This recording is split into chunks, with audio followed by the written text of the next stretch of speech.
Hello and welcome or welcome back to another edition of Michelle McKay Yoga. It's been very stressful and crazy lately, so I thought we would do a relax and restore session today. Most people think that restorative yoga means that you're just checking out, you're not really doing much, but the idea is that you pause and you hold the postures so that you can elicit the relaxation response. So the heart rate will slow down, the breath rate will slow down, and you're still working even though you're restoring. So I'm not going to use a mat today. You're welcome to use a mat because in the restorative postures, the body temperature tends to drop. So if you want to grab like a blanket, I'm wearing socks or a sweater, anything like that to keep you warm, or even a space heater. And what I'm going to be using today are blocks and a strap. We'll do a few restorative postures, and hopefully that will give you a sense of relaxation and rejuvenation, right? It's been crazy with everything that's going on in the world. Let's just take a pause to relax and restore. Our first restorative posture that we'll do is a supported back bend. So I have two wood blocks and a foam block. I'm going to use one foam and one wood. The foam block is going to be to support my head, and the wooden block is going to be to support my upper back. Now the block has three different heights. I'm going to call this the low height. This is the medium height. This is the high height. So the high height is what I'll use to support my head.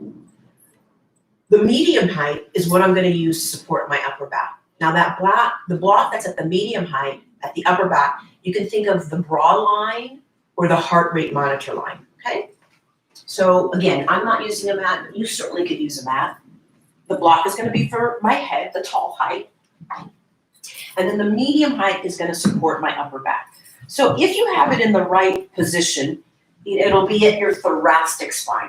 The easiest way to get into it is kind of like coming into bridge. So the knees are bent, the feet come on the floor, and I take my back body to the bricks. So now my thoracic spine is being supported by the block that's at the medium height. And now my head is being supported by the block at the tall height. If you have it in the right spot, your neck will be even on all sides. You might have to remove a ponytail, or if you have anything in your hair, remove it. And then you can let the arms roll open. If you have anything going on with your lower back, I would suggest keeping the knees bent. But if your lower back is healthy, then mindfully straighten the right leg, mindfully straighten the left leg. And so this is a supported back bend. This facilitates better breathing, the lift of the chest, and some would say that back bends can be very energizing and uplift your mood, right? The block that's at my mid-back is pressing the bottom tips of the shoulder blades into the back body and a little bit of the rest of the shoulder blades in towards the chest. When you do restorative poses, depending on how much time you have, you can stay there for a long time. If you don't have a lot of time, maybe a minute or two. But if you do have the time, 5-7 minutes is awesome. The longer you stay in the restorative postures, a deeper sense of relaxation hopefully will arise. Supported back bend. As you breathe in, you can feel that your chest can expand. And as you breathe out, the belly will hollow, or the navel goes into the spine. And then the bottom floating ribs, they drift towards your frontal hip points. Keep the muscles of your face relaxed, the jaw, the throat relaxed, and have this sense of the front brain drawn towards the back brain, and maybe even the eyes receding in the eye sockets. Can you soften that space that's right in between your eyebrows? And then keep that awareness of your breath, and maybe you feel a sense of the breath at the tip of the nose. Notice the sensations as you breathe in, and notice the sensations as you breathe out. Supported back bend. Now, the easiest way to come out of this would be to bend your knees first, right? And then you can lift the hips up and lengthen the lower back towards your feet. And then using your hands, lead with your chest and your hands to your head. Lift the head up, right? Tuck the chin a little bit. Bring your arms along the sides of your body and mindfully come up. And then before we move to the next pose, we're just going to come back to laying on our backs to let our backs adjust to being on a flat surface, right? So very gently, very mindfully, come back to laying on your backs. And your upper back, maybe it will remember where that block was. Maybe there was a sense of imprinting of that block at the mid-back, at your thoracic spine. And that's what you want, so that the back ribs go towards the front ribs, and there's a lift of the heart, there's a lift of the chest. And then from here, gently draw the knees in and just move a little bit from side to side. So you're massaging the upper back, right? And then roll to one side. Push the floor away as you come up to sit. So our second restorative posture is the second restorative posture is Supta Baddha Konasana. I'm going to demonstrate it using a strap and blocks, but you could certainly use pillows for this pose. So the strap is going to put some tractioning for the lower back area. I'm using an Iyengar belt, and you're going to take the strap around the lower back and the sacrum area. This is a good pose to do if you have any back pain. It's also a good pose if it's for ladies, if it's that time of the month. It's really good for tractioning the lower back because that can seize up a little bit. So I'm threading the strap through, just like if you're traveling, how they tell you how to do the seatbelt on a plane, it's the same idea. So that strap is at my lower back and sacrum. And then I bring the soles of my feet together and I take that strap at the archway, the outer edges of the feet, beg your pardon. And I'm going to call this the tail part of the strap. You're going to have that close by. So if you need to make the strap tighter or looser, you'll be able to manipulate that. Now, if you didn't have a strap, you could use 2 blocks on either sides of your knees, like so. Hopefully you can see that clearer, right? Or you could use the 2 pillows on either sides of the outside edges of the knees. If you want, you could also use a block underneath the head. I'm just going to use the strap, but again, you have those props available to you. So make sure that the strap is not at your waist, it's at your lower back and sacrum. That's important. And it's usually, if you're wearing Lululemon, it's usually where that the logo is, right? And then you'll just slowly recline to Supta Baddha Konasana. So here's the tail. I can make it a little bit tighter, and then I'm going to feel my lower back and my sacrum stretch towards my feet. And you want it to be smooth, so there's no wrinkles, if you will, in the strap. You're also working your inner thigh and groin, so this is a great hip opener, right? So even though we're in a restorative posture, we're getting hip opening here. You can let the arms relax by the sides of the body. You can have one hand at the heart, one hand at the belly. And then lift the head up, slightly tuck the chin in toward you, just so that the chin is not overly lifted up towards the ceiling. So there's a natural slope down, the forehead to the nose, to the chin. It's a natural slope going down. And just as you did in that supported back bend, feel the rise and fall of your breath. The outside edges of the feet pressing into one another. Inner thigh and groin stretching, lower back lengthening towards your feet. And try to breathe as smoothly and as deeply as you can, in and out through your nose. Try to listen to the sound of your own breathing. And as you're in your restorative posture, Supta Baddha Konasana, can you have a sense of more calm, more relaxation? It's very good to get in the habit of having a restorative practice. We're always on the go, we're always moving, and we don't take enough time just to pause and be still. This is a great way to combat fatigue and anxiety. So pausing and calming.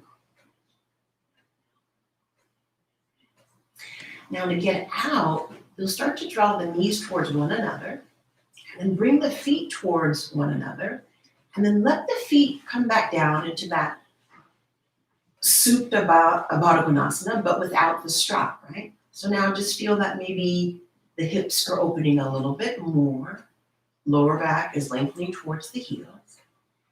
Stay here for the inhale. And then when you exhale, take your hands to the outside edges of your thighs. Place the soles of your feet onto the mat and pause. And then feel the sensations in the inner thigh and groin and the lower back. Stay here, inhale. And then when you exhale, draw your knees in towards you. And then maybe take the right arm overhead, roll to your right side. And then use your hands to push the floor away so you bring yourself back up. Now remove your strap. Place that strap to one side. And then the last pose that we'll do is a variation of viparita karani. Now, let's say you didn't have any equipment whatsoever. You could just use a wall space and take your legs up against the wall. I'm going to use a block, right? So we'll lay on our backs for that bridge pose for a moment, and then you'll lift your hips up and you'll slide the block underneath you. So again, you can place the block at the low height, at the medium height, at the tall height. So it just depends on what's happening in your body. So slowly recline, laying back on your backs. Lift your hips up and you decide at what height you want that block to go at. And once you've got that block at the height that you want, lift the head up, tuck the chin, and begin to take the legs up to the ceiling. Okay?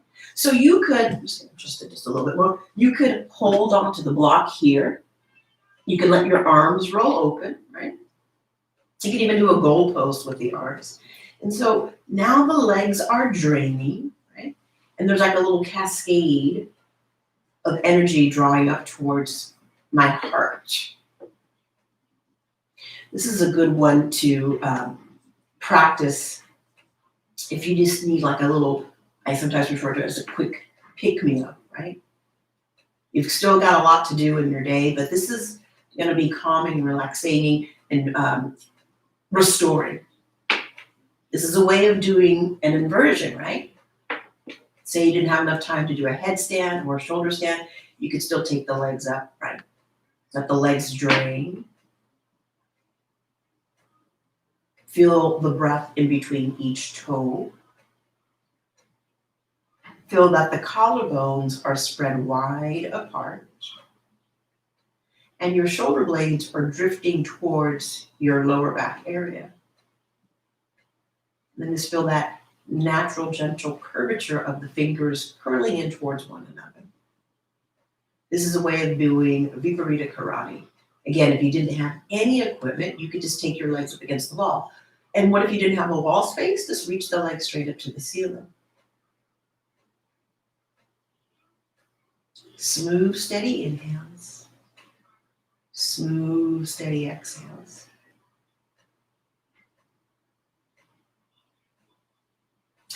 Now I have the block at the medium height.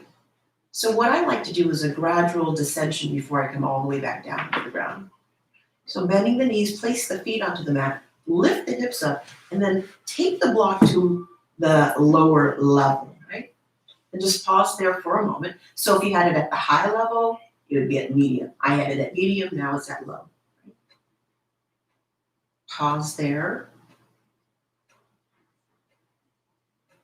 And then lift your hips up, remove the block, and let your back body, again, like you did in that supported back bend, let the back release to an even surface or a level surface.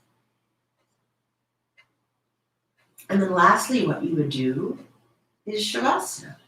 So you would allow the legs to roll open, the arms to roll open, and allow the body just to rest and cool.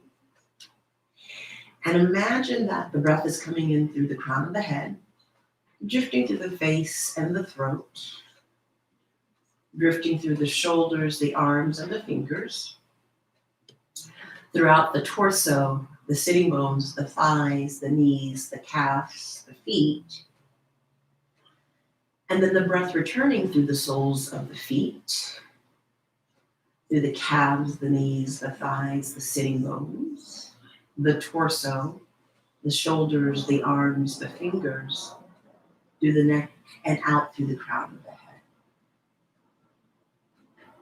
Making your Shavasana just as important as the other postures we did, the supported back bend, supported bowed angle, supported viparita karani, and then feel the support of the earth.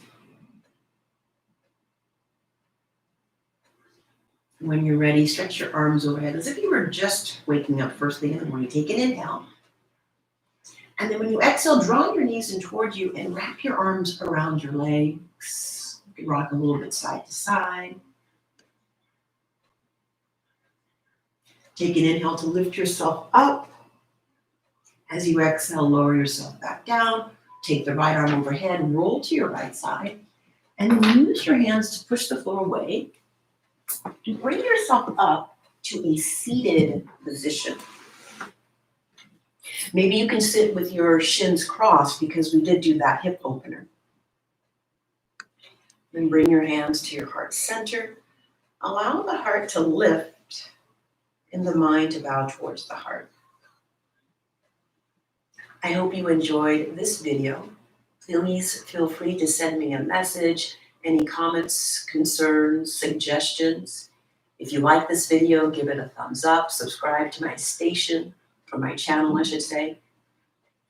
In the meantime, peace out, yogis, and ciao for now.